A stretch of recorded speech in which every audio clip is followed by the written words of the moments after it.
murdered, I should say, which I don't I just don't understand it. But of course, things have different meanings for different people. So maybe for the emperor at the time, and he was actually sorry for his sins. He it was funny. He went to the archbishop afterwards, and he was like, "What did I do?" I could just imagine him in the confessional, if you know what that is, if you were into the Catholic lifestyle or anything. But I could just imagine him in the confessional. I killed 6,000 people today. Well, it's not funny. He killed 6,000 people. I couldn't imagine someone coming and killing 6,000, Americans in my city. That would be like worse than 9/11. And 9/11, I don't know how much people died. So actually, I don't know if it'll be worse than 9/11. But and then afterwards, everything. This is when also the 395, and just past this time, everything past this time was pretty much when the Christians ruled. And this is something I've talked about in the last video too. But the Christians, I can't say necessarily they were bad because in essence, they just wanted everyone to follow what they believed in. So I don't think they meant really meant anything bad by it, but with what they did, which was they had the emperor, because the archbishop at the time, he had a lot of power. So during these times, I should say, because there was more than one, but he had the buildings that were related to mythology. For example, like the god Apollo. I know he was big with the Spartans. The Spartans, they worshipped him, which the Christian style was idolatry. And the the author here, he talked about how isn't Christ on the cross the same thing? And my opinion to that is,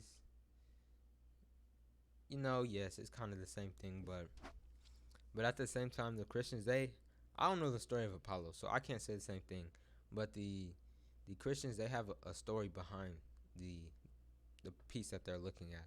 So I don't really know if it's exactly idolatry, but in essence, what they're doing, if you just look at it rationally, then yeah, it's idolatry. Which it's ironic because they talk about not being idolaters. So what the Catholics did, as I was saying, they took down the mythological buildings, and they replaced them with Christian buildings, and that costs a lot of money. In Rome, they were big into building in general, and the Christians used a lot of money.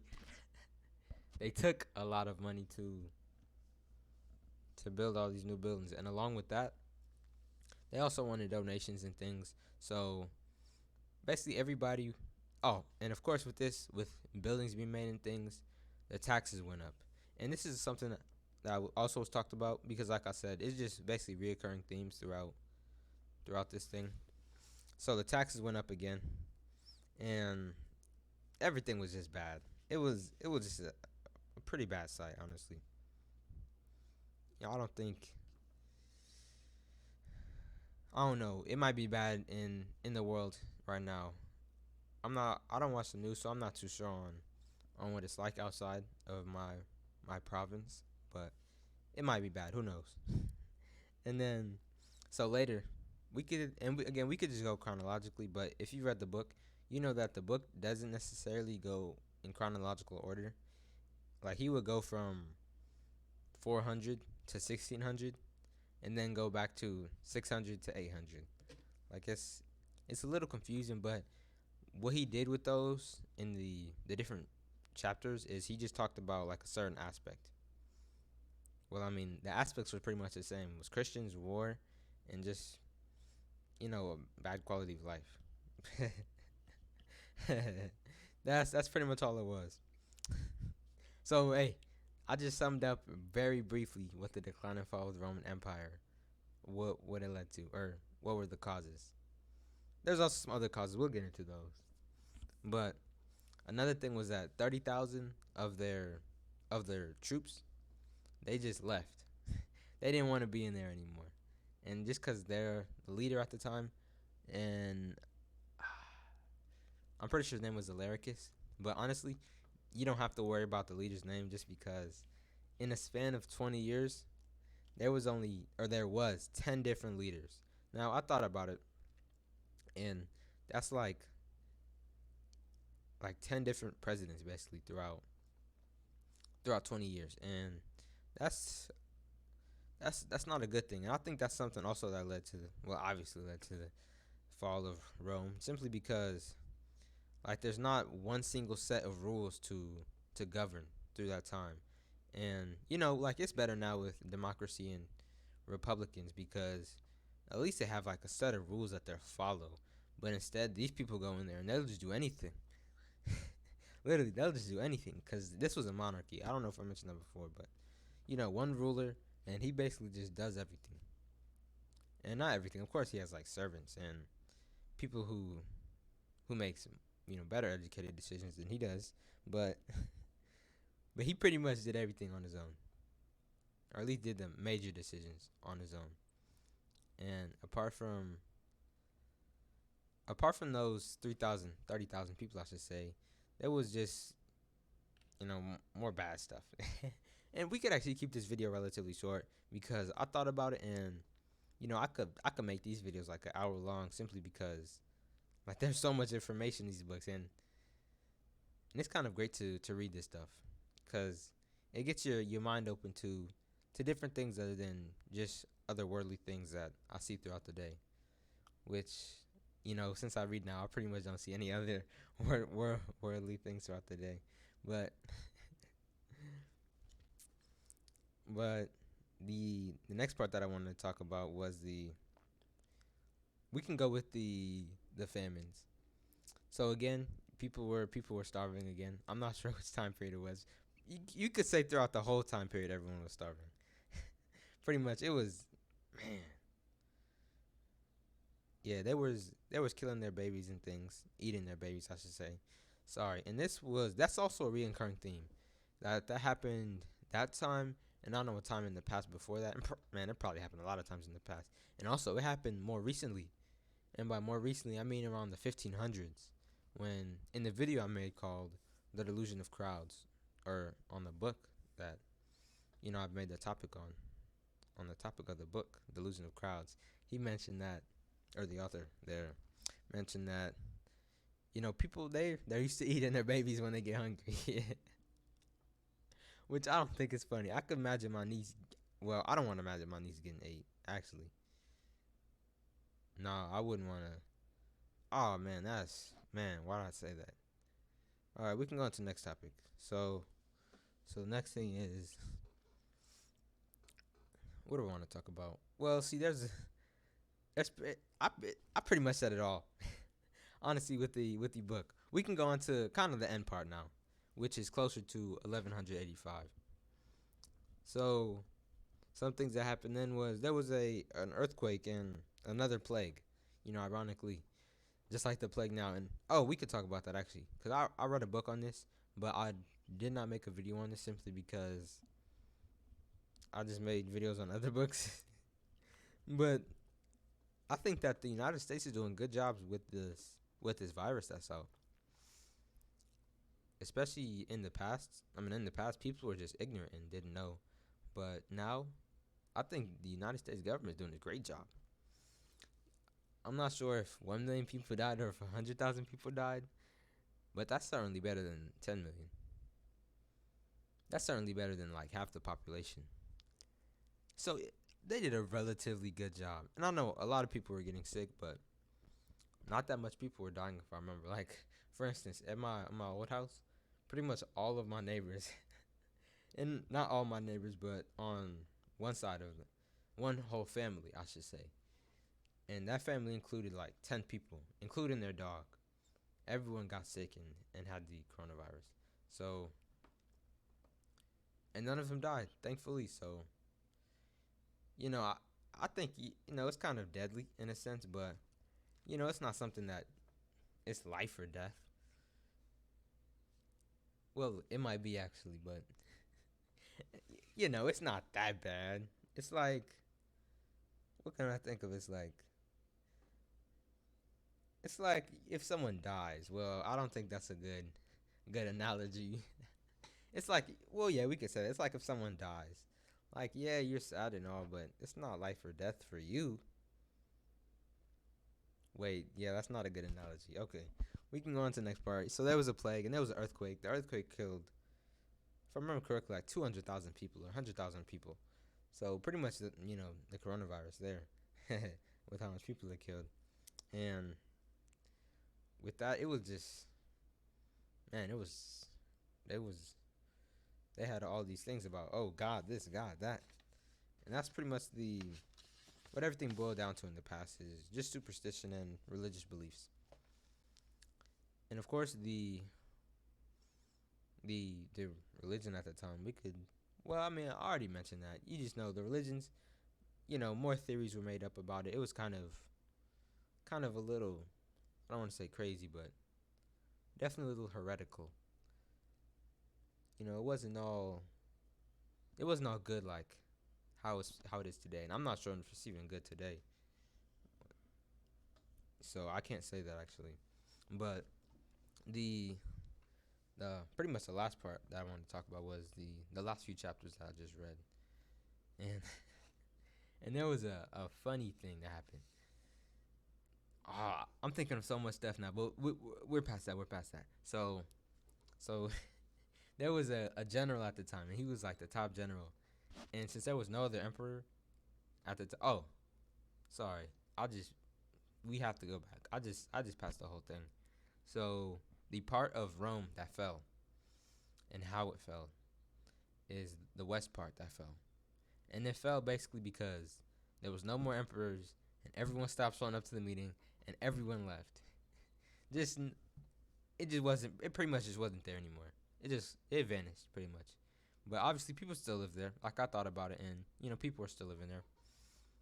But the east part, which is the Byzantine Empire, so you could think of this like, well, I think of it as New York. New York's in the east, and the west, of course, is California.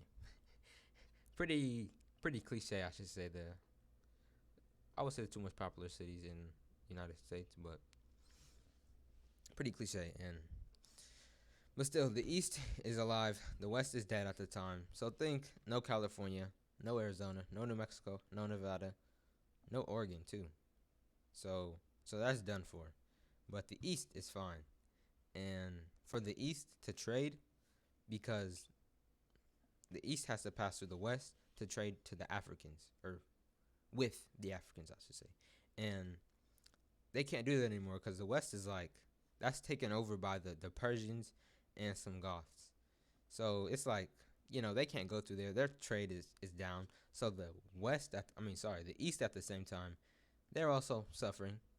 And of course, with less money because they have less GDP, because basically their size gets cut down. Like when I thought of it, it's like, well, I thought of it in Texas. Like I thought if Texas was the only state in the United States, and while it would be like self sufficient enough to run for itself, they would eventually run out, and that's pretty much what happened. That's pretty much what happened.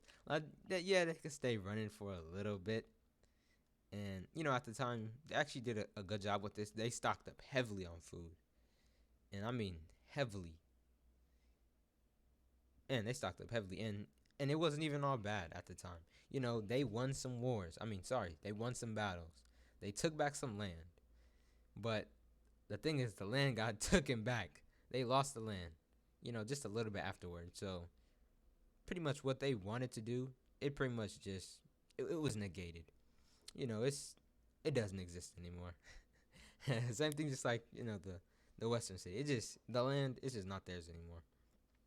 So they're pretty much just in the East now, and they're trying to have new emperors and things. So they switch a little to democracy, and with that, they make laws, and of course the taxes rise again, and everything just doesn't go good again.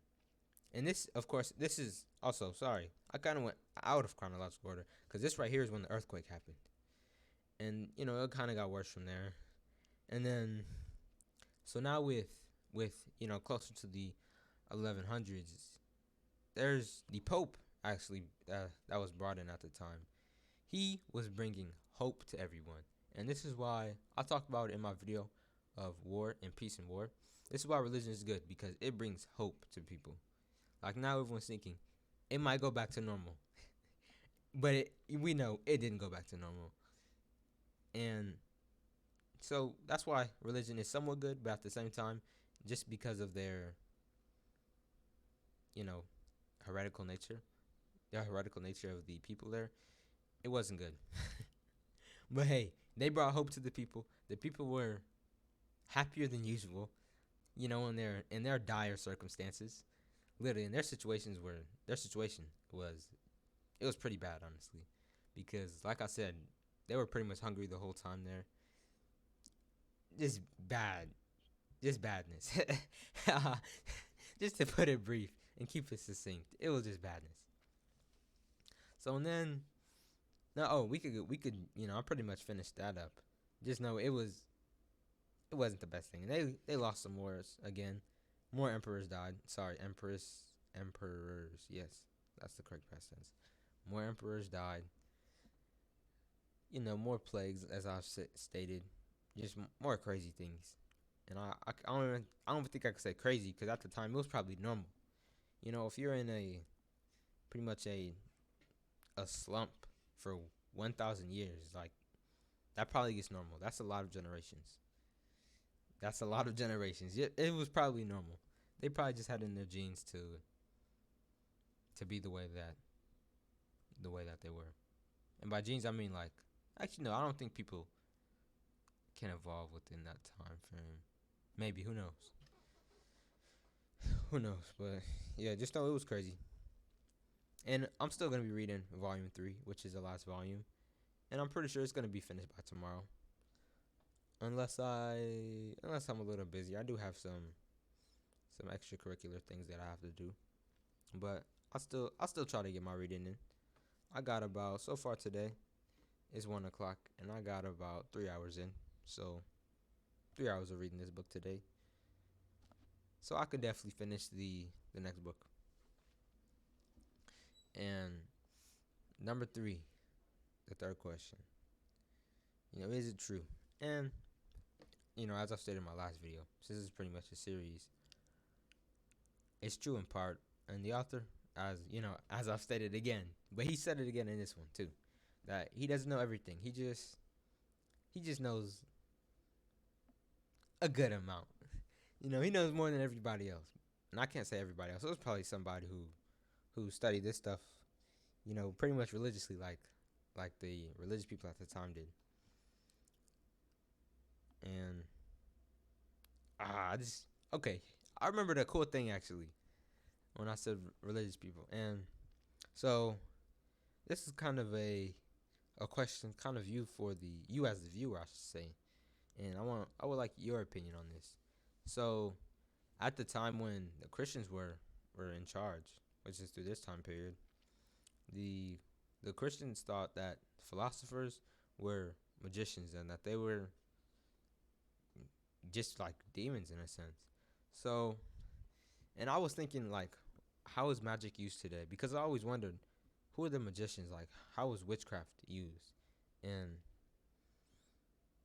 so when I just thought about it in my brain, I came up with the idea that the people who are transgenders are magicians. Like, they are the real magicians. And I don't know how you guys picture it, but I just think of a guy just transformed into a girl. And I think of how. Like, I literally don't, I really am so confused on how that's possible. Like, like that's magic right there. That's the real magic in my opinion. How is that possible? I really don't know. And I really don't want to know, honestly. But that's just, that's something funny I thought about while reading this. That I think the magicians are, well, I don't think they become transgender on themselves. I think,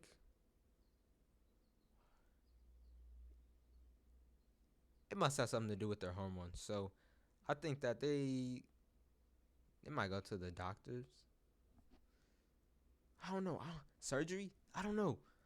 How do people become transgenders? I don't know. But you know, that's just a little funny topic I thought about. And number 4, what's the meaning of this book? And I thought of a different meaning actually while reading this today, other than the one I was using yesterday. And that is that the meaning of this book is also the kind of correlates with War and Peace and War, which again that book was a phenomenal read. It set me up for that book really set me up for success with reading this book, simply because they just provided so much information on the background of how it actually happens and how the rise of empires happen and how the fall happens. So so the meaning of this book is pretty much to show people what not to do. And basically what that is, just don't I would say don't be a bad person and care for other people, simply because it will also lead to your downfall, and whether it be your social life or just your happiness in general. So, try and be a good person today or tomorrow or even every day. It could become a habit simply by just taking it one step at a time. And this was I like reading this book, honestly. It's kind of weird because when I sit back on it now, it's weird how I remember all this information about the book. When I feel like when I'm reading the book, I'm kind of lost. So, I mean, that could be magic even in itself. Simply because, I feel like I forget this stuff when I read it, but then when I come in here and talk about it, I pretty much just, remember it all. And kind of just comes out of my mouth. But The Decline and Fall of the Roman Empire, Volume 3, coming soon.